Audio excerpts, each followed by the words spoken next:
So now we've roughened up the metal, and I'm going to copy that and come over to my arrow, and I'll select on the arrow to turn that one on.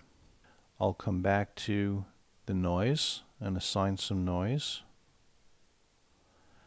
and then I will paste that same configuration or sine curve that we have into this piece.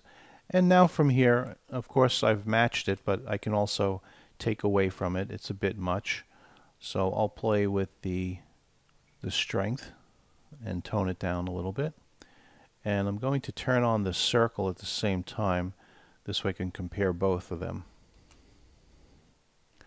Yeah, that actually looks really good. Perfect. There is one other technique that I do that's fun, and I'm going to add it now. I'm going to also add it to the skull and the bones later.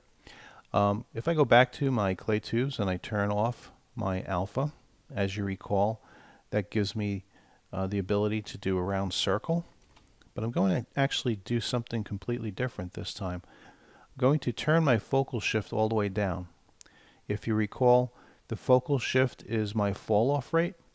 So by turning the focal shift all the way down, I now have a much harder edge. And if I hold down Alt, I'm going to physically push in. And what I want to do is just create these little dots, these little pitted dots that look really good in stylized textures. However, the brush is just a little too big. So I'll reduce it down.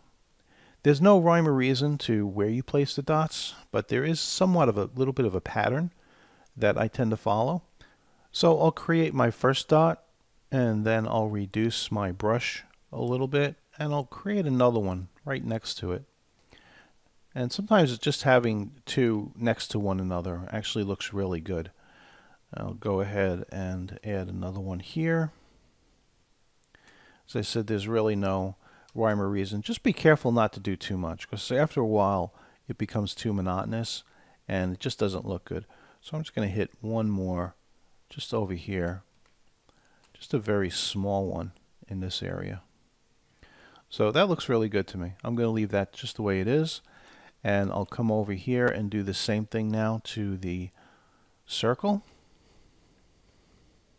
It is a much larger area, so I'm just going to make sure I fill it in with a couple of them at the same size, and then adjust my brush and pop in a few more.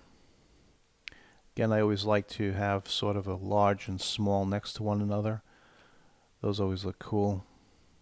How about we put one here, maybe one out here.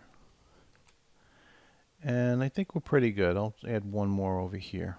Okay. So now we have our compass pretty much done. Obviously, there are other points, right? We have the east, south, and west point, but I'm going to utilize the one that I've already spent time on, and I'll just duplicate that and move it into position. So as I mentioned before, we went ahead and brought all of the assets in complete early on, just so that we have them for placement, but I'm going to actually position these using the one that I've already created.